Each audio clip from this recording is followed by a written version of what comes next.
Eu vou falar um pouquinho sobre o meu processo de criação, como eu trabalho as temáticas, como eu divido essas temáticas em regiões, em projetos, e quais são os locais também que eu trabalho, e um pouquinho da metodologia do que eu envio para os meus clientes em relação a todos os cuidados, a como entender um pouco mais as temáticas, a como ser enviado essas temáticas, beleza? Então, como que funciona a questão da temática? A primeiro momento eu sempre trabalho em relação aos meus projetos em relação a locais, em relação a exatamente projetos para uma determinada região. Então, quando você pensa em um antebraço, você tem um antebraço interno, você tem um antebraço externo. Quando você pensa em braço, você tem braço interno, braço externo. A perna, a mesma coisa, você tem a parte da canela e a parte da panturrilha, coxa e posterior da coxa, que é a parte de trás. Então, para um projeto, eu sempre falo um tema principal, aquilo que você quer mostrar exatamente com aquela arte, o que você quer que as pessoas entendam daquela arte, o que você quer compreender daquela arte. E aí os elementos secundários você consegue conversar com o elemento primário, então você tem uma conexão ali de forma de contar, através de contar uma história, ou relativamente ter uma conexão ali com o tema primário. Então, por isso que eu falo, dois projetos, dois temas principais que se relacionam e etc. E por aí vai.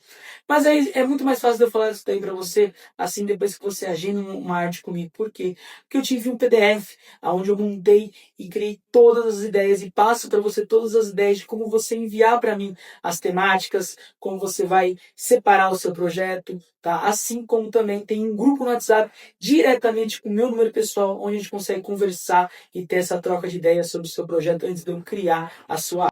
A gente também tem, por exemplo, a região das costas, que a gente consegue trabalhar, peitoral. Então, tem várias regiões do nosso corpo que a gente consegue fazer um projeto bem bacana. E sempre que eu faço isso, a gente começa o orçamento, começa a pensar na ideia de quando você envia o seu formulário para a gente, a pensar exatamente no local. Porque é ali que eu vou trabalhar, eu vou dividir as temáticas. Exemplo, quando você pensa num projeto apenas de antebraço externo ou antebraço interno, você tem um certo número de temáticas para se trabalhar, ou certa quantidade de elementos. Você não dá para você colocar tudo, às vezes, que você quer num projeto pequeno, porque às vezes fica muito bagunçado. E eu percebo que quando eu trabalho elementos mais focados, mais centralizados, ou alguma coisa mais direta, fica muito mais harmônico o projeto. Então, eu comecei a trazer isso daí para o meu projeto, para tentar trabalhar com meus clientes, exatamente essa ideia.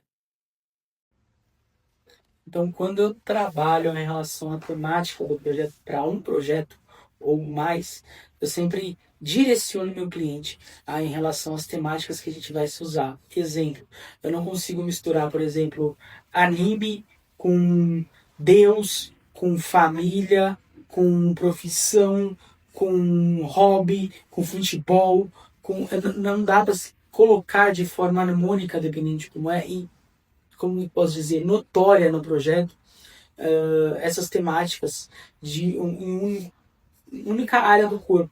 Então, quando você pode trabalhar, dá para se trabalhar. No fechamento externo, por exemplo, a gente consegue trazer isso daí muito bem para várias temáticas, para as várias partes do projeto, que a gente consiga diluir bastante essas ideias